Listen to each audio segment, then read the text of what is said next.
Soups and Lolo. Yeah. So this episode this week, for what they call Soups and Lolo was called Haywire.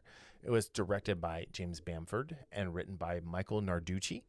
I wonder if they call him the Nard Dog because it's Narducci, or if they just call him Andy because Andy Dwyer. Anyway, Office Wait reference. a minute. Yeah, the Nard Dog. The Nard Dog. Anyway, so the summary for this one: Sam comes to Smallville asking Clark for help with the villain Thaddeus Kilgrave, leader of Intergang, who's being transported out of Metropolis prison due to Superman's absence. Sam finds out about Jordan's powers and advises the brothers not to rely on their father. Dick move. Superman appears too late to stop Kilgrave's escape. Morgan Edge goes around Smallville to appeal to the townspeople before a vote on allowing him to reopen the mines. Lois tries to publish a scathing article against him, but Lois's old contract prevents her. Lolo tries to get Clark to show up to the meeting, but gets tied up with Kilgrave. Lois and Lana bond over drinks. Meanwhile, Tag Harris, Jonathan's teammate who broke his arm, starts vibrating crazily and tries to hide it. Jordan tries to save Tag but fails. As Superman is struggling to fight Kilgrave, he hears Jonathan's call for help, giving him strength. Tag is taken into the DOD to be monitored. Sam, seeing that Clark is putting his family at a higher priority than the world, creates Contingency Plan 7734 to be used against Superman. Meanwhile, Edge and Larr start digging into the mines and find X-Kryptonite to help expand their superpowered army. All right. So real quick, Thaddeus Kilgrave is a character from the comics. He was just introduced in the 80s, played by Brendan Fletcher. Are you familiar with Brendan? Yeah, I've seen him. He's been in a lot. He's one of those actors like you might have seen him win. So my favorite movie that he's done is the Yui Bowl Rampage series. Yes, that was. I only saw the first. They're Rampage. Sick, dude. I mean, I like them only because of the perversion of it. Not that I'm like, yeah.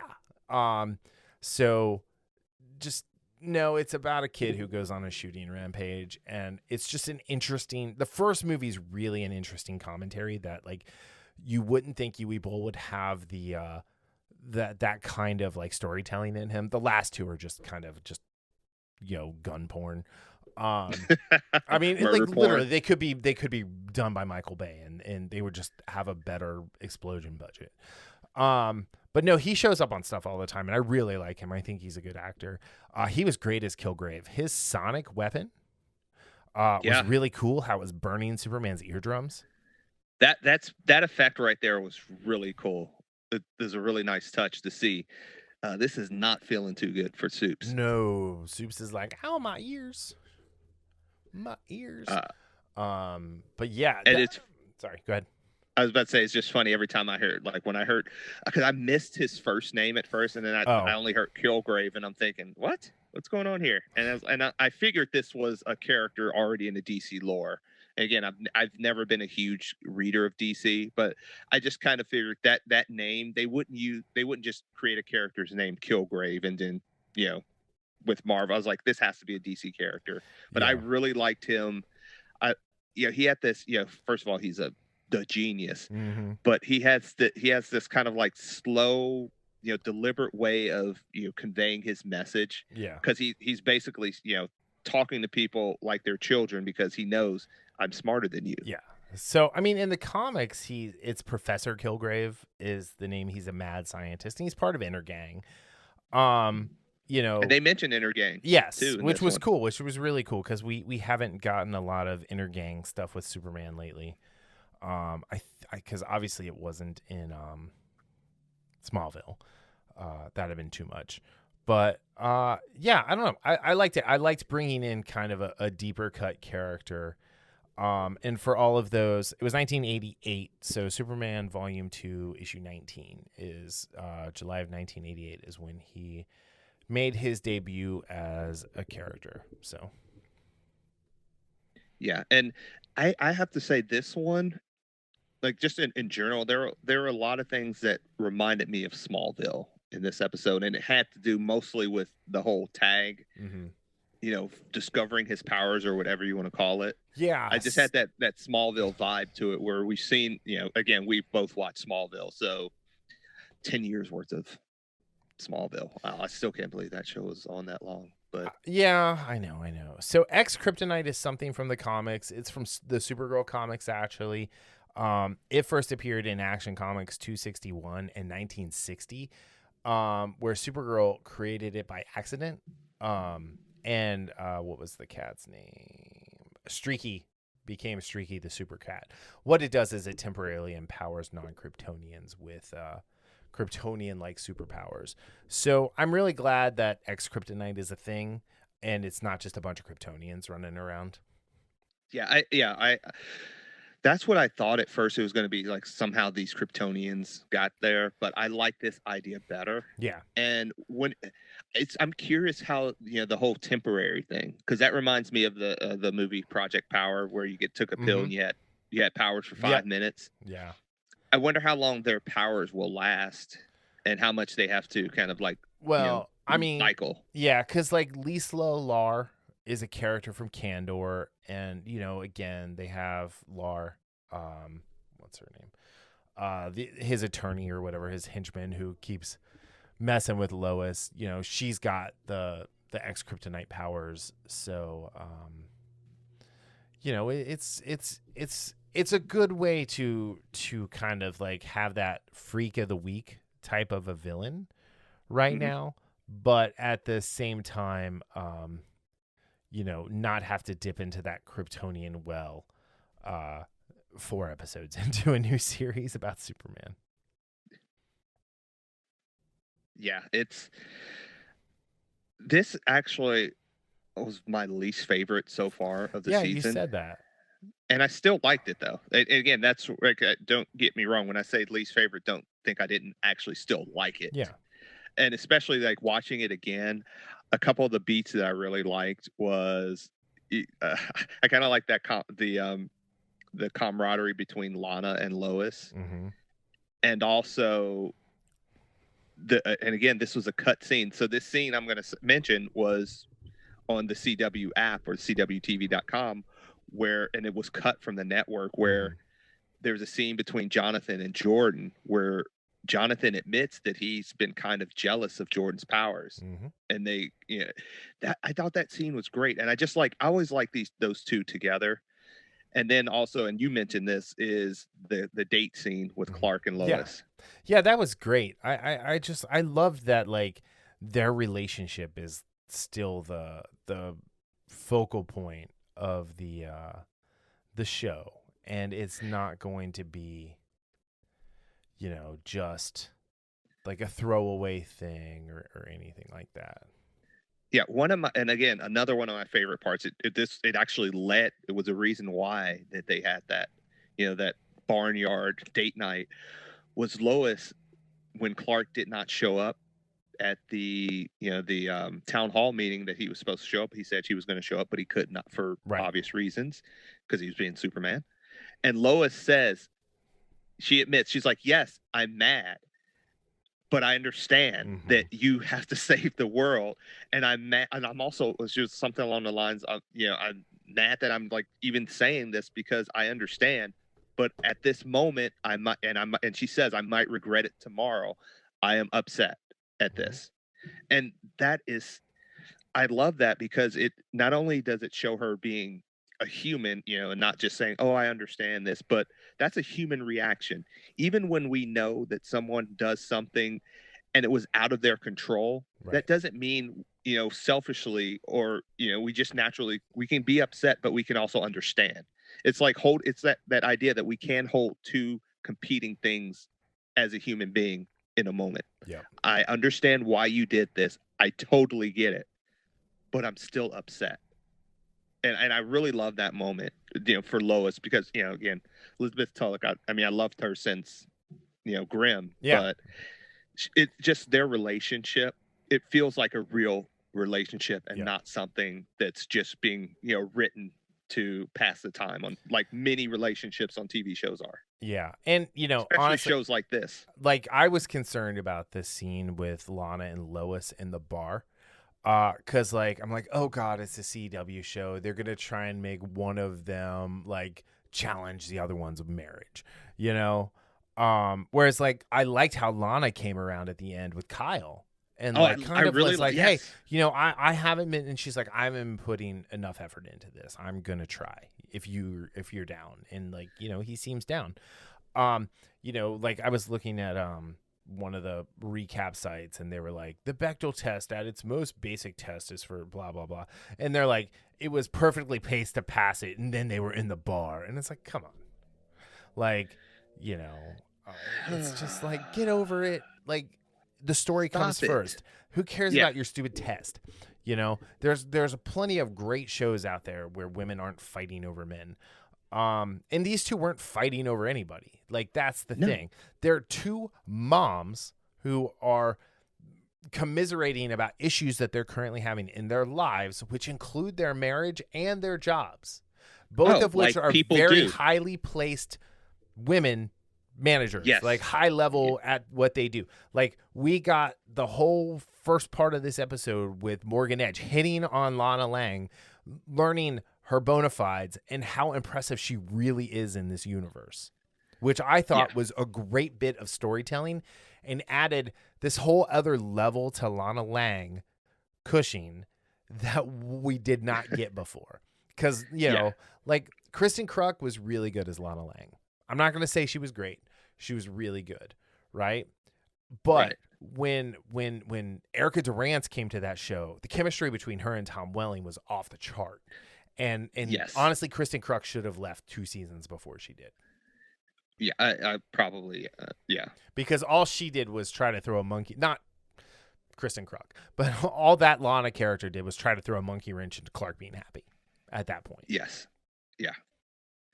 And one of the other things is, and again, holding the competing ideas, because people try to simplify things too much when you're dealing with people, but we're complex. Mm-hmm. What Lana says, I really disagree with, your Eric about, everything with Morgan Edge, but I can't help but respect how, he is as a father and, supporting you, or whatever she told Lana.